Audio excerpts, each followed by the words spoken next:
राहुल गांधी की वोटर अधिकार यात्रा की सफलता क्या बीजेपी को नर्वस कर रही है इस लेवल पर कि पीएम को अपनी रैली में राहुल गांधी की यात्रा का जिक्र करना पड़ रहा है?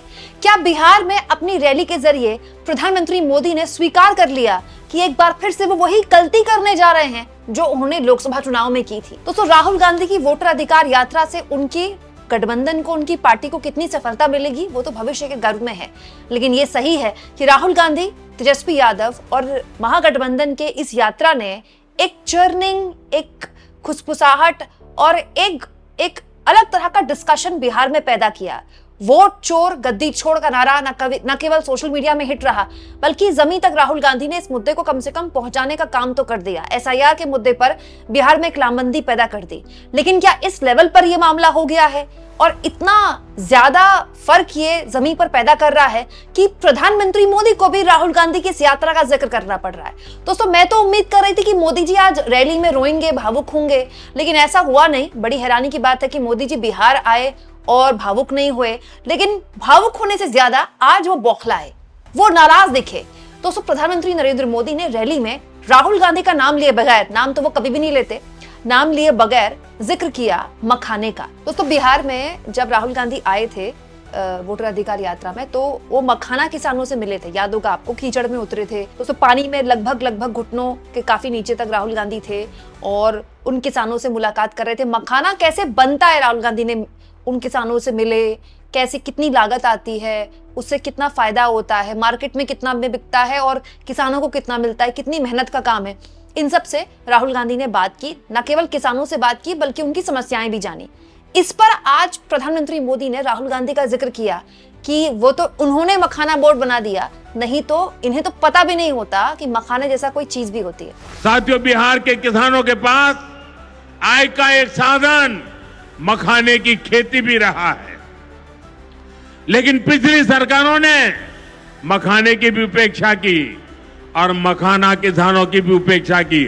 और मैं दावे से कहता हूं, ये जो आजकल यहां आकर के चक्कर काटते हैं ना, उन्होंने मेरे आने से पहले मखाना का नाम भी नहीं सुना होगा।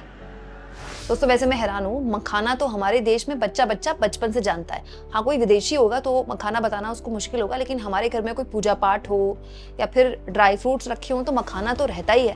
और अब तो बल्कि मखाना पूरी दुनिया में धूम मचा रहा है, सुपर फूड कहलाता है मखाना। लेकिन पीएम के हिसाब से राहुल गांधी को मखाने के बारे में पता भी नहीं होगा। लेकिन उससे इंपॉर्टेंट बात जो आज पीएम ने बोली दोस्तों, वो उस मुद्दे को लेकर थी जो एक तरह से गलती के तौर पर लोकसभा चुनाव में मोदी ने की थी। लेकिन मैं हैरान हूं दोस्तों कि प्रधानमंत्री आखिर अपनी उसी गलती को क्यों दोहरा रहे हैं। दोस्तों, मोदी पूर्णिया में रैली कर रहे थे। पूर्णिया का जो इलाका है वो सीमांचल का इलाका है। सीमांचल का जो इलाका है वो बेसिकली पश्चिम बंगाल और असम से उसकी सीमा लगती है। ये वो इलाका है दोस्तों जिसको कहा जाता है कि बड़े स्तर पर यहाँ जो मुस्लिम वोट बैंक है वो बहुत बड़े लेवल पर प्रभावित करता है बेसिकली। दोस्तों, न केवल मुस्लिम बल्कि जो पिछड़े वर्ग के समाज के लोग रहते हैं वो भी यहाँ बड़े स्तर पर रहते हैं। जब यात्रा निकली थी राहुल गांधी और तेजस्वी की, तो इस इलाके से होकर गुजरी थी। याद होगा आपको, पूर्णिया में राहुल गांधी ने वो बाइक चलाई थी, बुलेट, जिसको लेकर काफी चर्चा हुई थी उनकी। और यहीं पूर्णिया में प्रधानमंत्री ने घुसपैठियों का मुद्दा उठा दिया। दोस्तों, इस घुसपैठिए के मुद्दे को पीएम ने राहुल गांधी की यात्रा से जोड़ दिया। राहुल गांधी वोटर अधिकार यात्रा के जरिए उन लोगों के नाम काटे जाने का विरोध कर रहे हैं जो बिहार के ही निवासी हैं, लेकिन चुनाव आयोग ने ऐसे लोगों के नाम काट दिए। और ये तो सच्चाई है कि ऐसे बहुत से लोग सामने आए हैं। इस पर पीएम ने घुसपैठियों को जोड़ दिया उसमें कि क्योंकि घुसपैठियों को चिन्हित किया जा रहा है तो इन लोगों को तकलीफ हो रही है। सुनिए मोदी क्या कह रहे हैं। आज सीमांचल और पूर्वी भारत में घुसपैठियों के कारण डेमोग्राफी का कितना बड़ा संकट खड़ा हो चुका है। बिहार, बंगाल, असम, कई राज्यों के लोग अपनी बहनों बेटियों की सुरक्षा को लेकर चिंतित है। इसलिए ही मैंने लाल किले से डेमोग्राफी मिशन की घोषणा की है।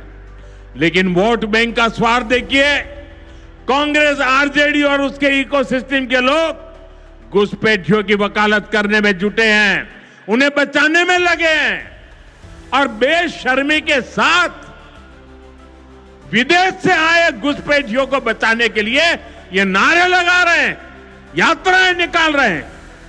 ये लोग बिहार और देश के संसाधन और सुरक्षा दोनों को दांव पर लगाना चाहते हैं। लेकिन आज पूर्णिया की इस धरती से मैं इन लोगों को एक बात अच्छी तरह समझाना चाहता हूं। ये आरजेडी कांग्रेस वालों की जमात, जरा कान खोल के मेरे बात सुन लो। जो भी घुसपैठियां हैं उसे बाहर जाना ही होगा। दोस्तों, बड़ी हैरानी की बात है, जिस देश के 11 साल से प्रधानमंत्री स्वयं हमारे मोदी जी हो और गृह मंत्री जिस देश के पिछले स्वयं हमारे अमित शाह हो पिछले 6 साल से, उस देश के लोगों को अब मोदी बता रहे हैं कि सीमांचल जैसे इलाकों में डेमोग्राफी की बड़ी समस्या पैदा हो गई। मतलब बहनों और माताओं के लिए संकट पैदा हो गया है क्योंकि घुसपैठिए यहाँ पर आ रहे हैं। अच्छा, मैं हैरान हूं दोस्तों, सीमांचल में उड़ के तो आते नहीं होंगे घुसपैठिए। जो सीमा लगती है सीमांचल वाले इलाके की, पश्चिम बंगाल से लगती है या फिर असम से लगती है। असम में डबल इंजन की सरकार है, हेमंत बिस्वा शर्मा मुख्यमंत्री और बहुत ही खास है आला कमान के, और पश्चिम बंगाल में ममता बनर्जी की सरकार लंबे वक्त से है। तो बेसिकली आप ये कह सकते हैं कि सीमांचल का इलाका कहीं से भी किसी पड़ोसी देश से नहीं लगता, अपने देश के 2 राज्यों से लगता है। तो दोस्तों, मैं ये जानना चाहती हूँ प्रधानमंत्री से कि इन दोनों राज्यों में कौन सा राज्य है जहां से घुसपैठ हो रहा है, और अगर घुसपैठ हो रही है तो उसके लिए अमित शाह और नरेंद्र मोदी क्या सीधे जिम्मेदार नहीं है? क्योंकि दोस्तों, जो बॉर्डर की सुरक्षा का काम होता है वो हमारी केंद्रीय सुरक्षा बलों का होता है। चलिए, ये बात तो आपने पहले भी सुनी होगी। दोस्तों, ये बात तो खैर हम पहले भी कर चुके हैं, लेकिन पॉइंट ये कि आज जिस तरह से पीएम ने इसको पुश किया है, ये बीजेपी की क्या रणनीति है? क्या ये मान लिया जाए कि अब बीजेपी हिंदू मुसलमान के मुद्दे पर ही चुनाव लड़ेगी बिहार में? दोस्तों, घुसपैठिए का मुद्दा तो सबसे ज्यादा अगर किसी चुनाव में उठाया गया वो था 2024 का लोकसभा चुनाव। पीएम ने घुसपैठिए शब्द इस्तेमाल किया था कि घुसपैठियों को निकाल कर बाहर करेंगे, घुसपैठिए घुसपैठिए। आप बताइए, खुलेआम किया था, एक बार नहीं बार बार किया था। तो पॉइंट ये कि जिस चुनाव में आपने केंद्र बनाया घुसपैठियों का, उस चुनाव में भी नैया पार नहीं लगी ना, आप 240 पर आकर टिक गए। तो इसी मुद्दे को दोबारा से पिच क्यों किया जा रहा है? इसी मुद्दे को दोबारा से आगे क्यों किया जा रहा है? क्या यही एक जवाब है वोटर अधिकार यात्रा का? चुनाव आयोग अब तक ये नहीं बता पाया है कि 65 लाख जो मतदाता उसने अपने एसआईआर के पहले ड्राफ्ट में बाहर किए, उनमें से कितने बांग्लादेशी थे, उनमें से कितने नेपाली थे, कितने म्यांमार के थे। आज तक चुनाव आयोग ने ये नहीं बताया है, बस सूत्रों के हवाले से खबरें चलती रहती हैं। तो फिर पीएम किस हिसाब से कह रहे हैं? उनके पास कौन सा आंकड़ा है कि सीमांचल में डेमोग्राफी बदल रही है? और अगर बदल रही है तो इसके लिए कौन जिम्मेदार है? इसके लिए तो भाई नीतीश कुमार से सवाल पूछे जाने चाहिए ना, क्योंकि दोस्तों नीतीश कुमार 20 साल से मुख्यमंत्री हैं और गठबंधन के कट्टर सहयोगी जो हैं वो मोदी जी की पार्टी बीजेपी है।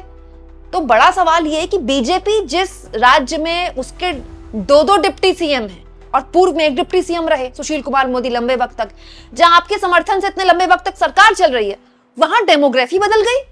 अरे केंद्र में आपकी सरकार तो 11 साल से है ना, उससे पूर्व में मनमोहन सिंह की सरकार थी। आपने उनको फोन करके नीतीश कुमार ने क्यों नहीं बोला कि यार डेमोग्राफी बदल रही है? और अब मोदी को ये बात याद आ रही डेमोग्राफी बदल गई। पिछले 11 सालों में नीतीश कुमार से उन्होंने नहीं पूछा डेमोग्राफी बदल गई है, अब चुनाव के 6 महीने पहले डेमोग्राफी की याद आ गई है। ये बताता है दोस्तों कि end of the day Bihar में हिंदू मुसलमान पर ही चुनाव लड़ना चाहती है बीजेपी। और अगर ऐसा है तो दोस्तों ये तो बड़ी गलती है बीजेपी की। दोस्तों, आप इस मुद्दे पर क्या सोचते हैं? आखिर अब चुनाव को जब जुम्मा 2-2.5 महीने भी नहीं बचा, तब मोदी को घुसपैठियों की याद आ रही है, ये क्या बताता है? क्या एक मुद्दों के दिवालियापन की हालत आ गई है बीजेपी में, ये वो बताता है?